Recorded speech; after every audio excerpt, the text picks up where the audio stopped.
Hey, check it out. This is the new 2020 Mazda CX-30. This is a very exciting little car, and behind the camera is... Yeah, it's me, Tommy. I'm here shooting you, so let's take a look at the inside of this car. And it's kind of a funky car, right? It doesn't really fit into any competitive set. Well, it's very interesting because Mazda already has a couple small crossovers, the CX-3 and the CX-5, and now there's this, the CX-30. Yeah, so where does it kind of fit into their lineup? Well, that's a great question. I think it's between a CX-3 and a CX-5, and the cool thing about the CX-30 is underneath, it's based on the Mazda 3, which is a very fun, sporty, fun-to-drive little car. Now, as you know, Mazda's kind of trying to work its way into a more premium segment.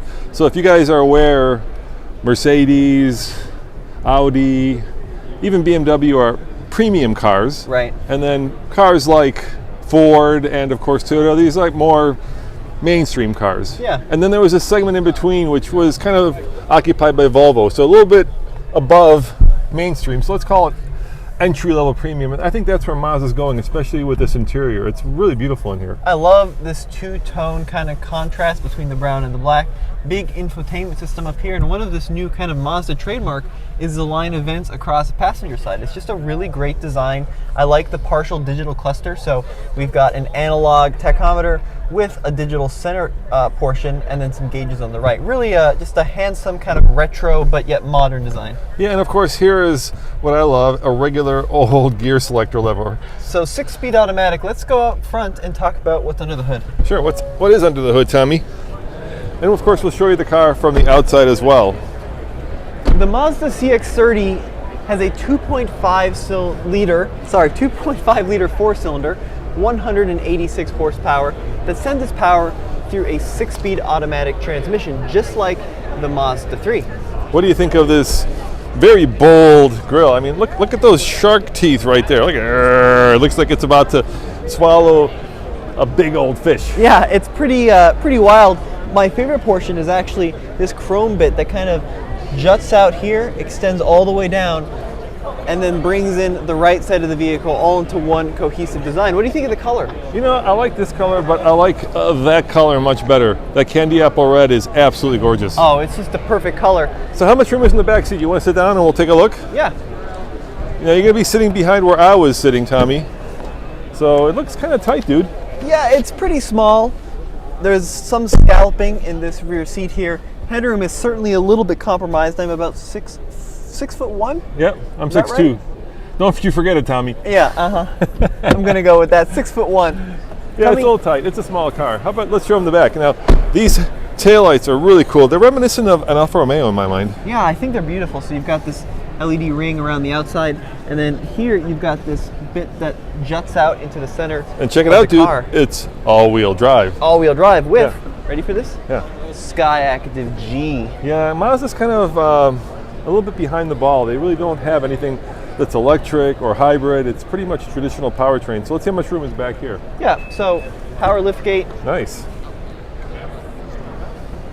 And actually a surprising amount of room. If you want a Mazda 3, but you also have dogs or you have a lifestyle where you may need to go into some deep, deep snow and you need to have a lot of stuff to carry in the rear, the CX-30 is the right car for you. The funny thing is, though, you can now get the Mazda 3 in all-wheel drive as well. So this is kind of like a lifted all-wheel drive Mazda 3. Hey, don't close it yet. Is there a full-size tire down there, spare? Space saver. Space saver. Well, better than no space saver. Better than no space saver. Yeah. Exactly and right. 60-40 split.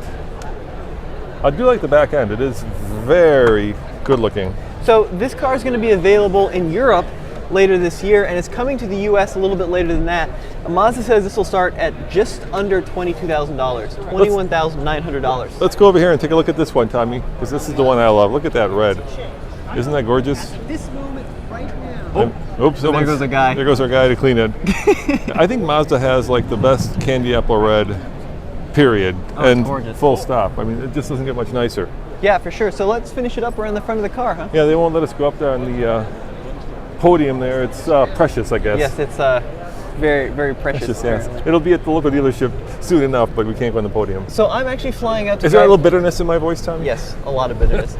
I'm going out to drive this car on December 9th, actually, so that video is coming out soon. Yeah. And hopefully we'll get it out to Colorado and see what it's like in the snow, maybe even take it off-road, see how that Mazda all-wheel drive system works. Yeah, guys, let us know in the comments below, what do you think of this car? Is it something that you would consider? Is Mazda, even though the world is now going hybrid and electric, is Mazda still on your buying list? I think it's a very good looking car, Tommy. I think it's actually gorgeous. I do especially love, like I said, those little teeth down here. Look at those teeth. It's like a little shark.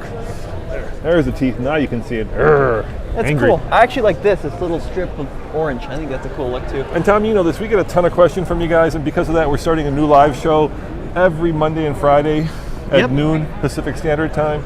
We're going to do a show called What Car or Truck Should I Buy? So tune in for that if you have questions for us, and we'll be happy to answer them. And as always, go back to tflcar.com for the latest and greatest of coverage from the LA Auto Show. I'd still get that one, dude. I like that one better.